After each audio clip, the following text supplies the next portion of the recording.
Okay, hello everyone. Andrea Waltz here, co-author and co-creator of Go for No. And I'm really excited today because we've got a really cool guest. We don't have a podcast. We don't have a particular interview series. We just end up talking to people and interviewing people as they as things come up, as things arise. And this occasion was definitely well worth it because I am interviewing Leo Quinn. We're going to talk about his adventures going forward over the next couple months in collecting lots and lots of no's. So I'm not going to give it away. I'm just going to jump in. I'm going to let Leo introduce himself, tell you a little bit about himself, and then I have questions. I have questions about this. So Oh, Leo, questions. please tell everybody who you are. Thank you, Andrea. Thanks for having me here today. I appreciate it. My name is Leo Quinn. I'm from the Albany, New York area, specifically near Saratoga. If you're into horse racing, you may have heard of Saratoga. It's racing season. And I'm a marketing consultant. I call myself a marketing implementer. I have a lot of ideas for businesses. I also like to help them implement those ideas. And I've been a fan of Go for No since um, probably 2010, 2011. When did it first come out, Andrea? So the redone version came out around that time where we put it on Amazon. It was kind of like a relaunch, but the book is actually even older than that. So it's old, but it was new to you at the time. So that's what's important. Okay, yeah. So 2010, 2011, I first heard of Go for No, and I thought it was a great idea. I would push it in local speaking engagements and any networking I did. I would talk about Go for No. But in 2019, I was looking for a project, a summer project. And I thought, you know what? Even though I've been pushing Go for No for years, I've never actually taken on a rejection challenge myself. So I decided in June of 2019 that I was going to do a rejection challenge. And then it was figure how many rejections. Well, 10 is one a day is not very exciting. 100 isn't exciting. I figured out 1,000 because 1,000 made me nervous. And so I decided a summer of 1,000 no's was kind of catchy. So back in June of 2019, I embarked on my challenge to get 1,000 rejections between June and August 31st. And at 2:53 on August 31st, I got my 1,000th rejection. And then you and I talked about it in a series like this. So that was back in 2019. It was a great experience. I had a lot of fun, a lot of adventures. I actually got adventuresinrejection.com where I chronicled my adventures getting no's and I put links to other podcast interviews I had done on the subject. And life went on, and I sort of got away from intentionally seeking rejection. And then back on July 30th of this year, I filled out an application to be on a podcast. I thought it was a good fit. I thought it would be an entertaining session. And after you fill out the application, you fill out a calendar to do a pre-interview, I guess, that sort of thing. Fill that out. And within 5 minutes, I got a rejection. I got your meeting has been canceled email, and then a nice email from the host saying, hey, doesn't look like it's going to be a good fit. I thought that was fine, but it stung a little. And that reminded me, if I had gotten this rejection in summer of 2019, I would have liked, hey, great, another no. But that one really stung. So it occurred to me that I'm probably getting soft, and I should probably get back on develop that callus, as you call it, to hearing no. So I decided that I was going to do another rejection challenge. I like ending it in November 1st or getting there before November 1st, just because November is my birthday month and I can bask in the glory of failure all month, having used this time. So I don't have a catchy name like Summer of 1,000 No's. Autumn of 1,000 No's doesn't roll off the tongue as well. But I'm just calling it my rejection challenge, and we're going to go for 1,000 again. I love it. Yes, rejection challenge, 1,000 no's. So let's talk a little bit about what you are exactly asking for people who are thinking like, I want to try something like this. Maybe they will be as ambitious as you, maybe they won't. How are you kind of going about the whole thing tactically, logistically? Sure, sure. Well, this time I'm trying, one of the main things I'll be going for is I want to get in front of audiences of business owners. So reaching out to chambers of commerce, business associations, organizations like that, that put me in front of a lot of business owners, and I can talk about In my case, I want to talk about collaboration. Small businesses should be collaborating with each other. The restaurant and the chiropractor should be working together. I was in a plaza the other day. There's a dentist right next door to a restaurant, and they should be collaborating together. The restaurant should go to the dentist should go to the restaurant should go to the dentist and say, hey, doctor, we want to give all your patients a free meal for their birthday. And that those type collaborations. So that's what I want to talk about to small businesses. Not so that I can get them all as clients, but so I can get them thinking about collaborations. That's really old school. These days, everybody's talking about AI and answering the phone with AI and SEO and getting ChatGPT to recommend your business. And I mean, they're losing sight of the fact that most of your customers are going to come within 3 to 5 miles of where you are as a local retail business. And so, really, any money you spend outside of that area is a waste. So why not spend your money and your time primarily working with local businesses that can send you customers? There are non-competing businesses and that you can work with them. So I'm primarily trying to get in front of audiences this time. Um, and I figured it'll be a little easier to get no's because you figure most chambers of commerce will answer the phone. And I'm finding I'm getting a lot of voicemails, and maybe that's just time of year because it's the summer. But I've got some fun ones in there as well. I've been last week I was rejected by 17 Santa Clauses, believe it or not, because Okay, you need to yeah, okay, you need to explain that. I own a domain name called Fundraise with Santa. And I was working with a local Santa a couple of years ago, and I bought that domain name because I thought it was catchy. I think it's a great way for Santas to expand their income over the year because you could do a fundraiser with Santa like a July check-in. So you go to a church or a charity and say, let's do a fundraiser. We'll sell telephone calls with Santa for X, and the charity gets to keep Y, and Santa gets to keep X, and all that sort of thing. So I think it's a very catchy domain name and would be valuable to the right Santa. So I was calling all the Santas I could find, asking them if they were interested in fundraisewithsanta.com. Now, what of course I'm finding is Santas skew a little older. So what I might have to pivot or look for now is agencies that hire Santas. So they're not dependent on one Santa. They maybe hire other Santas. So I got to find costume agencies or things like that. Um, so that's one of the I call those stunt nose maybe. Um, but yeah, so that's one of the way I own another domain name called Senior Sidekicks. Sidekicks spelled with a Kix. There's a lot these days about senior concierge services. So I think that would be a catchy domain name for somebody who wants to help seniors do non-medical things around the house. So that's my thinking there. So I'll call concierge services and say, hey, here's a catchy domain name that you might want to start a senior version of your business. So I might get some no's that way. Um, and my most fun one, I think I'll have a hard time beating this one. I'm holding here, this is a menu from my grandfather's restaurant in Saratoga Springs, New York in 1946. It's handwritten on top, August 1946, Quinn's Colonial Tavern. My father's also named Leo. It looks like his signature is here. So he's probably 8 years old when he signed this menu. It's got an autograph of Sophie Tucker on the back, who was a big star in the 30s and 40s in this country. But it's a breakfast menu. And for example, a plain omelet would be 35 cents. A Western omelet would be 50 cents. A glass of orange juice would be 15 cents. And coffee, 10 cents, milk, 10 cents, tea, 10 cents, hot chocolate, 15 cents. So hot chocolate was a little more expensive. But so I'm now going into restaurants in Saratoga asking if they will price match this menu.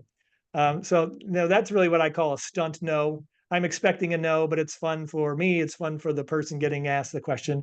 And I got my 49th no this morning going into a restaurant and asking if they would price match that menu. Oh my goodness. That is so much fun, and there's so much to unpack with all that you're doing. Um, a couple things. First of all, I love your collaboration idea. I feel like you're entirely right, and I don't know that businesses recognize how little people really, because I just think about my own behavior. When I go into a shopping center, I go to like the one place I'm going, and I don't even necessarily know what else is happening in that shopping center. I'm not paying any attention. So and this is so easy to do. These are not expensive ideas. So So fun that you're doing that. I love the idea of how you took the lessons from the 18 Santas, you got data from all those no's, and you're starting to say, okay, you know what? These guys might not be the people who are going to say yes to this idea. I need to swim upstream. But there's some like it's a right fit for somebody. You just have to find it. So I love all of these ideas. My question is, and I'm sure a lot of people are wondering this, how do you keep track of all of it, and do you kind of decide on the fly, like, what you feel like doing on any given day, or are you really, like, down with are you strict with yourself in terms of habits and what you're gonna do, and that like, are you requiring yourself to go for a certain number of no's during that day? I'm curious how you're doing that part. Last time I was really much more regimented. Back then it was 12 no's a day. And if I wanted to take the weekend off, I had to get 18 no's. And I was much more regimented there. But I think probably because I was starting at the beginning of summer. Now it's sort of the end of summer and I want to enjoy the last couple of weeks of good weather. So I haven't been as diligent as I was back then. But I think I don't, I'm sort of winging it at this point. Last week I did a lot of California Chambers of Commerce because I had busy mornings, but I didn't have busy afternoons, so I could do more of the calling. I'm in New York, upstate New York, so it's when it's 6 p.m. here, it's only 3 p.m. out on the West Coast. So I called a lot of chambers of commerce in California last week. So I don't have a daily goal at this point. I suspect later on in the challenge as we get down to it, and I really have to come up with no's, I'll probably be much more regimented than I am now. But it's sort of what I like about this is I'm having to focus on ideas of things. I came up with the idea of, you may have heard of Alignable. It's a networking group online, a lot of local business owners, and they have what they call smart connects. So a smart connect is you go in there and you meet with 6 different business owners one on one for 5 or 6 minutes. And I realized, well, if I could talk to 5 or 6 business owners one on one, I can maybe get a lot of no's quickly. I've gone to one of those so far this morning, and what I realized is you really don't have time to establish what you could do for them or what you could ask them to get a no. You know, I do you belong to a networking group? No, that doesn't count as a no for me. No, can I speak to your networking group? No, you can't. Okay, that counts as a no. So what I'm going to do with Alignable is I'm going to attend these things, talk to business owners one on one, and then contact them afterwards and see if I can get some no's out of them. So that's one of the ways I'm good. So at this point, it really is sort of just winging it. I know that I can find long lists of chambers of commerce, so I can, talk to chambers of commerce all day long if I wanted to. I'm finding at this point, I've actually kept track, and I have a Google sheet, and I've gotten 49 no's so far. And let me I have an activity log here. So I started on July 30th, and so far I've taken 201 actions and I have 49 no's. So somebody can do the math on that. And that includes phone calls to chambers. And then a lot of the chambers are giving me an email address to send more information. So I'll be when I send the email after the phone call, I count that. So that's 2 actions that I would have taken. So right now I think it's about 28%, which means I'd have to make 4,000 phone calls to get 1,000 no's. Hopefully, as the weather, ends summer, people will be back in the office and more likely to answer the phones. But it's a long way of saying I'm sort of just winging it at this point. Okay, all right. I like that, and my one of my questions was what counts as a no. So you are pretty militant, and we are too. One of the things that Richard and I have kind of forced people to do over the years is to recognize that just doing the activity but not getting the no is not true go for no. That's just, Yeah. hey, I did something, and that's great. I mean, there's definitely the activity is where it starts, of course, but if you want to go all the way, what we're talking about is having somebody understand your ask at least and then give you a response. So sounds like you really are doing it the I guess you'd say the correct or the classic way. Yes, I send an email. They say send me more information. I send it. If I don't hear back, that does not count as a no in my book. I really need to hear back. The question I have in my mind, and I haven't tested it, and I don't know, and maybe you have an opinion. When I first did this originally, I contacted all the podcasts you had been on. And I said, my approach was, hey, I noticed you interviewed Andrea. If you'd like to, about Go for No, if you'd actually like to speak with someone going for no, I'm available. And if you're not interested, please let me know because getting 1,000 no's is hard. So I divulged my plot, to get 1,000 no's. And I think I got on several podcasts because of that. I was asking them to reject me. So I have to decide whether that approach is going to work with a chamber of commerce. Hey, P.S. I'm not doing a rejection challenge. Please say no if you hate this idea. I'm not sure because they don't care about me; they care about them. So I think I might try it because it would be a fun reason to reach out back and say no. But I don't know if you have an opinion on that. Yeah, I think if you're talking about that follow-up, and at this point you haven't gotten an answer, and for whatever reason, obviously part of it is just it could be they just can't decide, they're too busy and just not interested in responding, all the reasons why. I think it's a fun way to push the envelope a little bit, get your no, which you haven't gotten yet, Mhm. and it might actually spur somebody to say, this guy's interesting. Like, what's going on here, right? And he is going to talk to our business owners, and he's obviously a marketer and a good seller. And so these are the kinds of this is the kind of person our businesses, need to learn from. So I like stuff like that because it falls into the category of, well, first of all, you have nothing to lose now, but now you really have nothing to lose. It's not like, they're on the fence and they said, "Hey, our committee's meeting," and now all of a sudden you pushed too hard and crossed a line or something. It's like, yeah, Yeah. have fun with it. So, A lot yeah, of the a lot of the chambers have a policy that no one presenters have to be from the chamber. mhm. So that's an easy no for them. They can just and that's why I've started asking now. Once they say yes, we do educational webinars for our members, I say, do the presenters have to be members? And sometimes it's yes, they do. And I said, okay, well, I got to know. So Yeah, yeah, yeah, yeah.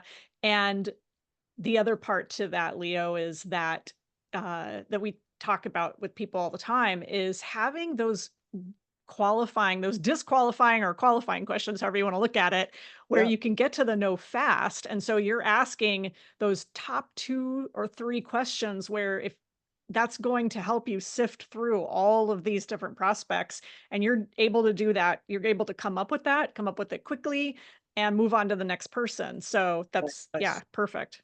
I'm also when I can trying to get a couple no's, two no's. I'll give you an example. I just on the lineable today, I met a guy from New Jersey who has a small accounting business. And so I followed up just before that session was 12 to 1. So just before I signed on with you, I just sent him a quick message. Nice to meet you, all that. And I said, he has small business accounting service. And I said, number one, can I do a live session for your members, your small business members on collaborating? Advertising you only pay for if it works. And then question number two is, can I do a personalized recording for your audience on the subject that you could then email to them? So I maybe get two no's out of that. And I would count that as two no's because it's two different asks.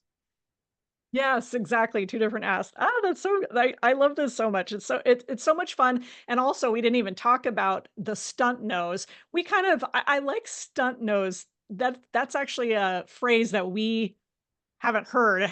We Okay. don't use that. In our language, we call it personal nose, which is funny because what we mean by that is it's on the personal side, not on a business side. So it is the kind of thing where you're just asking for random things. I was at Panera Bread having lunch with my parents the other day, and it was my birthday, and I realized now I kind of knew I was going to get a yes, but I thought, well, just go for no anyway. And I said, is it true that if you're a member, like you have a Panera card, that you get a free cookie on your birthday? And she said, yes, you do. And I said, ah, it's my birthday. Perfect. Yes. So yeah, so I didn't get a no, I did get a cookie, but though that's like that personal or stunt no. And that I think is just a way to keep people going. It just makes it fun. And it's kind of thing that you can do if you're I imagine, you tell me, kind of wearing down on maybe the business side. I'll give you an example. I can't do it anymore because back in 2019, we still had toll booths here in New York. and one I frequently went to, the toll was 30 cents. So I think I got four no's that during that session because I would hold up a dollar scratcher lottery ticket and ask the toll taker if I could pay with the lottery ticket. They would say no. We'd both laugh. I'd pay my 30 cents and I gave them the lottery ticket too, because just for playing along. So that's an example of a stunt no I did last time. That's funny, that's funny. So here's a question for you. What is harder, and maybe this comes down to kind of momentum, that type of thing. Is it getting the first 100 no's of this challenge, or is it, and you'll kind of have to use obviously the last time you did it as well, or is it getting down to the wire and getting the last 100? I probably was the first 100, just because you're reestablishing that callus. And what's different about this time is AI. I didn't have AI last time to give me ideas. I can have AI analyze my phone calls now. I can have AI analyze or take note of all the email addresses I got during a session. So there's a big time saver to that aspect of things. But I really like the brainstorming aspect of AI. And as I tell people, I've never had a bad idea according to ChatGPT, and I'm going to keep it that way. I guess you can turn down the positivity, but I have no interest in touching that dial at all. Yes, I know. Mine, yes. Andrea, you are so brilliant. You Yes, have right. yet to come up with any plan that seems impossible, or yeah, that you shouldn't do. So Right. you said you're using a Google spreadsheet. So you're Yes. tracking activity, you're tracking no's, you're tracking yeses. Are you tracking anything else? Just the activity. Okay. If I send an email, it goes on the list. If I ask if I can get match the 1946 prices for my grandfather's restaurant, I count that as I put that on the activity list because I didn't do that last time. I didn't know how many phone calls I made, but this I'll be able to. I like the idea of somebody asking me, "Hey, what was no 875?" And I can look up and tell them, what it was. Maybe tell a little story if there's an interesting story about it. That's so great. Um, Are there any, no's that you are hesitant to go for? Is there anything kind of in the back of your mind even right now where you're like, I'll do that. I'll do that when I feel a little bit more confident." I think following up via phone to places I've called before, that was an issue I had last time. I've been a lumpy mailer for 20 years, sending lumpy. I've sent live working cell phones to people. I've never once done the follow up. Hey, I'm the guy that sent you the live working cell phone. So that was so the I guess the no's where they have some sense of who I am, or they got something from me in the mail, or those make me a little more nervous than just being the guy on the phone. Now, what I'm doing different with these phone calls is I didn't do it beginning is I always start them with this is probably your most unusual phone call of the day, and that seems to take their defenses down a little bit. They chuckle a little bit, and several of the Santas laughed when I said that. You said you might be surprised, so I like that little thing at the beginning. I don't introduce myself because I don't think that's necessary because they don't know who I am from Adam. But I like that little thing at the beginning. Hey, I hope this is your most interesting phone call of the day, or I hope this is your easiest phone call of the day. I said to the chambers. So yeah, I like doing that. That definitely, that's a great tip. And for those of people watching who don't know the lumpy mail strategy, which is a Dan Kennedy strategy, right? yes, yeah. Tell us Yeah, lumpy just. mail is you just I guess it comes from the pen companies for years and years. They would send you a pen in an envelope trying to get you to buy inscribed pens. But lumpy mail, dimensional mail, 3D mail, it's got a lot of names. It's when you send something that they aren't expecting and it sort of forces them to open it because we all get junk mail envelopes. But if you get something that looks like it's a package that you didn't order, you're going to be more interested in opening it. So I've sent baby bottles to people. I've sent live working cell phones. There's a company called sendaball.com, which will write your message on a ball and stamps on the ball and send the ball. So there's lots of things you can do to get people's attention that way. I love that. So, Leo, you mentioned you felt like you were getting a little soft. Maybe the callus that you had built up from the previous challenge, had worn down over the years. I'm just curious, what percentage, like, are you this much of a go-getter normally, or Oh, is this challenge taking you like to like, you know what I'm saying? Like what how different is your behavior now compared to I, before? I am not this kind of a go-getter. Now I have to schedule my time very well. I took the day off today. I'm just going to clean my house because I know over the next 90 days I won't be able to keep up with it, and I'm going to try and be extra neat because I've got to focus on this, but I've got other things to do in addition to getting no's from people. So yeah, I'm much more energized because I know I have this goal to meet. And now you want to probably talk at the end of this, so now I don't want to disappoint you and say I only got 747 no's. So yes, it really energizes me and really infuses me with energy and enthusiasm. Yeah. So, well, and that's great. Do you when you're thinking about like the all of the asks, there's always stuff that comes of getting the yeses, right? There's always like now if you get a yes to something, it's okay. Now you've got to schedule the speaking engagement or the podcast or whatever it is you've asked for. How are you balancing that? Are you trying to push some of those things off? Are you just squeezing those things in between? I think I'll squeeze them in. Haven't gotten a yes yet for those, for an actual other than yours. Yours is my first yes. I was very disappointed. But but yes, I'll just squeeze them in. It'll be easy to work around. What's nice is that we have the West Coast, so I can always make phone calls later. And if I have to go international to get some no's, maybe I'll do that too. What would you tell someone listening who loves this idea but says, "A thousand no's is insane"? Yeah, get one a day, particularly if you've never gotten any. You know, have a 100 no challenge, and maybe they're all completely stunt no's. If you go online, there's a lot of people talking about rejection challenges, and there's a ton of beautiful young women who are amazed that they asked 10 guys for a Ferrari and seven of them gave them a Ferrari. Well, if I ask 10 guys for a Ferrari, I'm not getting a Ferrari. But so go out there and have some fun with it. And I would be uncomfortable. There's people that say go ask for a 10% discount at a coffee shop. I would never do that because, as somebody who's worked in a lot of small businesses, I don't want the person I'm asking the question to turning their head. Meaning, I don't want them to have to ask for permission from somebody else. That slows them down. Now the people behind me are irritated. It makes them feel uncomfortable. I'm only going to ask the question in person if I'm talking to the decision maker. The turning of the head makes me uncomfortable because then they got to yell, "This guy wants a 10% discount." And then everybody behind me is now going to be thinking the same thing. So it's going to cause a problem at the coffee shop. So that would be my advice.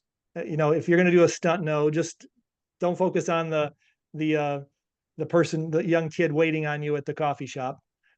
Make it something more fun than that.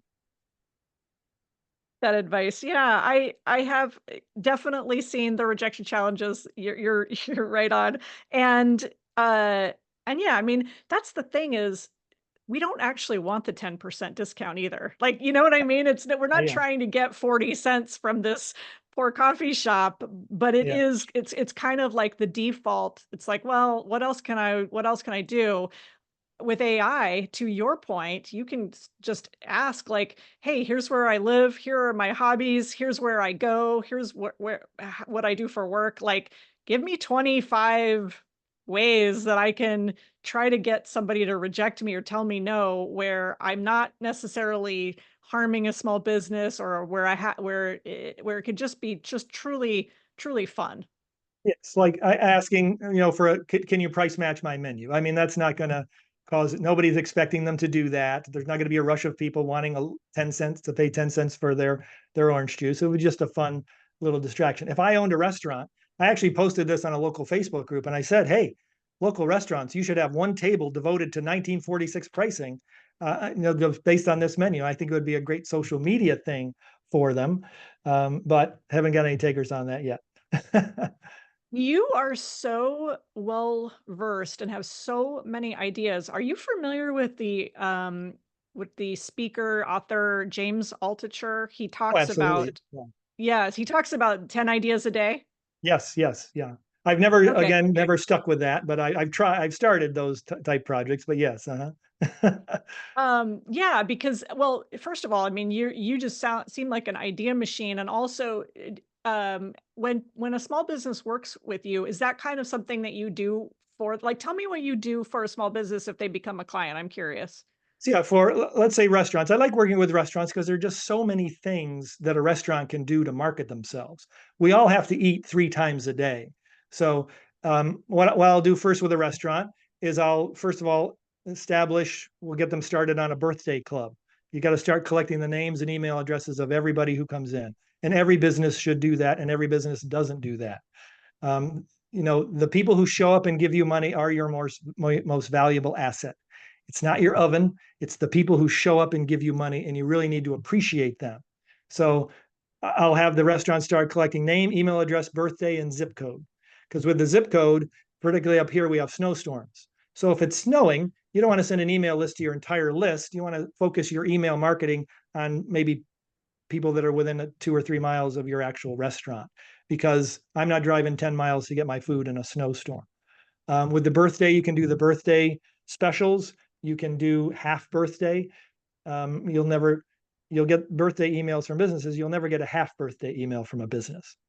So that's step one, is to build up the loyalty club, and then it's start looking for collaboration partners. The chiropractor example I gave you, the dentist, any business that knows the birthday of their clientele. So it's things like that. I just started working with a restaurant. He posted on social media. He wanted to start a perks program for his employees. So he wanted to work with other businesses to develop you go into this massage therapist, and because you work at the Hideaway, you're going to get a discount at the massage therapist. So I saw him post that online. I immediately contacted him and said, "Hey, I'll run that for you, because it's going to be a pain in the neck for you trying to run a restaurant and trying to run this perks program." And I made up a mock-up of the web page for him, and now he's got 18 businesses in there that offering perks to his employees. And in turn, all the businesses will give those perks to all the other employees.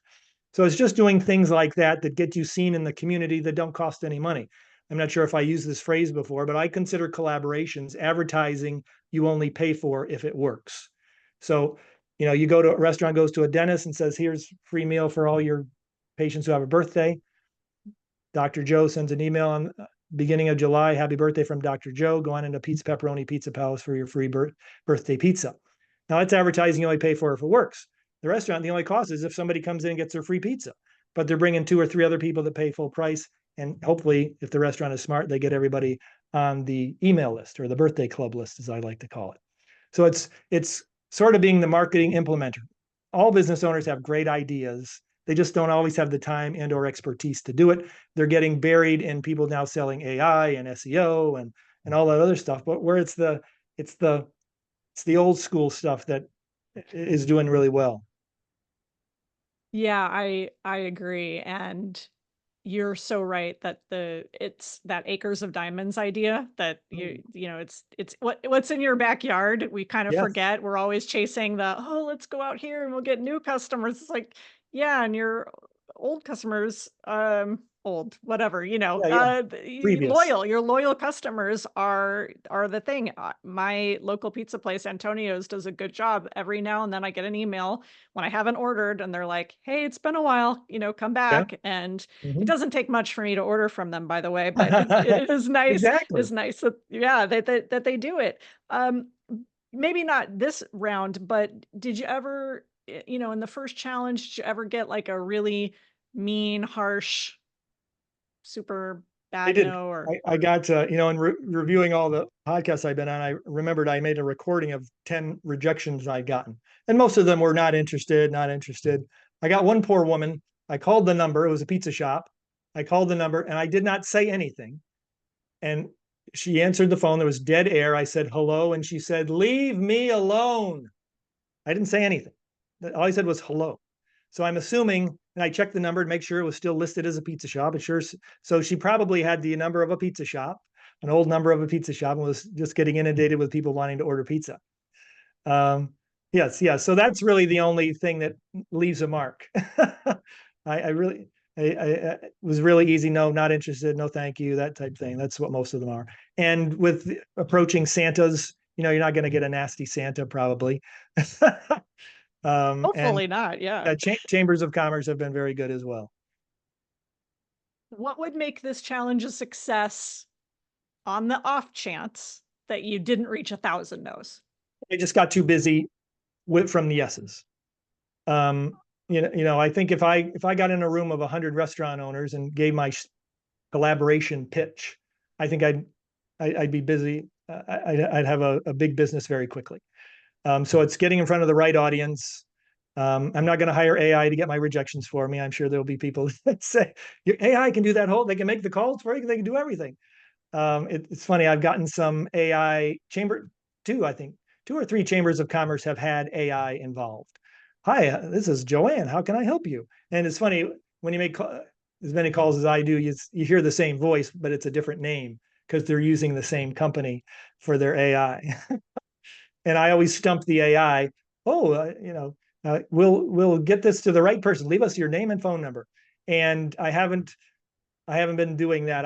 I left my name and number for Santa Claus because I figure it's just one person answering the phone. But I'm not leaving my numbers on voicemails of businesses because I want to call back. I'll call back at a different time of day and see if I get somebody on the phone. Okay, gotcha, gotcha. Okay, good to know that. Uh, are you trying in any way, uh, to maybe turn a no into a yes in that moment, or are you kinda just going for fast disqualification? That's not disqualification at this point. An email slows me down um, because it's probably going to be a no, and I've wasted it. I think the qualifying question that really moves it along for me is: do presenters have to be members? And oftentimes it's yes. And would you like to be a member? Well, I'm 3,000 miles away, so probably not. Mhm, mhm. I don't say that. I Gotcha. only think that. Right, right. Well, Leo, this is fascinating. I can't wait to talk to you at the end of this process in Okay. November. Is there anything, any advice, any little tidbit of wisdom, since you are very experienced in this? And I'm guessing you help your clients go for no as well. But is there anything that you want to leave people watching this with, just as a kind of parting thoughts or an advice? Yes, just do as I say, not as I did. I mean, I was aware of your book for 10 years before I did anything. And that's just fear. So don't look at 1,000, look at 100, look at 10, just get rejected 10 times, submit 10 resumes or whatever. That's one of the things I'm going to try too. I see a lot of restaurants advertising for restaurant managers. And within that long list of duties for the manager is somewhere for marketing. And when is the restaurant manager going to have time for marketing?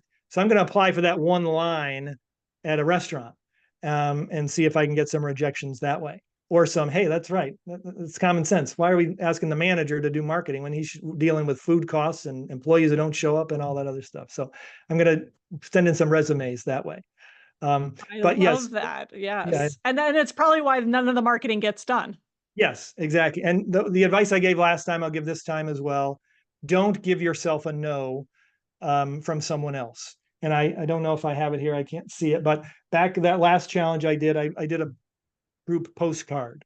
And it was going to women who had a birthday, I think in August. And so I sold advertising spots on this and I got a list of women who have a birthday in August, figuring when you mail to women, they're more likely to use coupons than men. Call me sexist. But there was the best known birthday offer in this area was on my list. And I said to myself, they're the best when you ask somebody in this area to think about birthday deals, who do they think of? They think of the rusty nail. So I think, well, there's no way that these people are going to buy a spot on my card. But I sent the email anyway. She bought 3 spots. So, instead of giving them the no, I just went for it and she got 3 yeses out of it. So don't give yourself a no from someone else. Let them give you the no. I love that. Awesome. Well, I'm so excited for you and I thank you for your time. This has been really fun and so interesting. Lots of great tidbits. So again, thank you so much. My pleasure. And thank you for your enthusiasm. If you had said no to my email, I probably wouldn't have continued. Well, yeah, no, it was too good. And also last thing I just forgot. if somebody just wants to connect with you, where would you like them to go? Do you have a website or do you want them to go to LinkedIn? Where do you want people to? My website is Collab Local, Okay. collablocal.com, COLLABLOCAL.com. And I am on LinkedIn as well. You'll find me there as the birthday guy. I really don't use LinkedIn to its full potential. But birthday collaborations is one of the big things I talk about. But yeah, so Collab Local or on LinkedIn as well. Perfect. Thanks, Leo. You're welcome. Thank you, Andrew. I really appreciate it.